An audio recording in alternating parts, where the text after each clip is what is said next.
আমল যে সরাসরি নষ্ট হয় এর একটা দলিল নেন।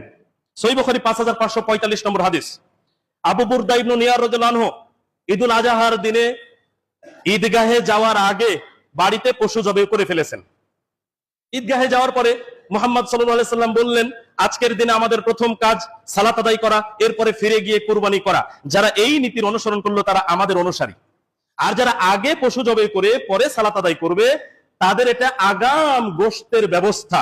আবু বকর ইবনে নিয়ার রাদিয়াল্লাহু আনহু ভুল করে পশু জবাই করে চলে এসেছেন, এখন করণীয় কি? রাসূলুল্লাহ সাল্লাল্লাহু আলাইহি সাল্লাম তাকে আরেকটি পশু জবাইয়ের নির্দেশ দিলেন। আপনি কথা বোঝার চেষ্টা করুন, বুখারীর হাদিস।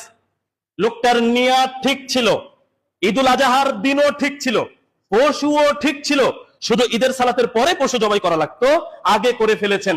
ইবাদত চোখের সামনে নষ্ট হয়ে গেছে, শুধু নষ্টই হয়নি, তাকে কুরবানির আরেকটা পশু জবাই করতে হয়েছে। মুহাম্মদ সাল্লাল্লাহু আলাইহি সাল্লামের পদ্ধতি বাদ দিয়ে যে ইবাদত আমরা করব সেই ইবাদত আমাদের নষ্ট হয়ে যাবে।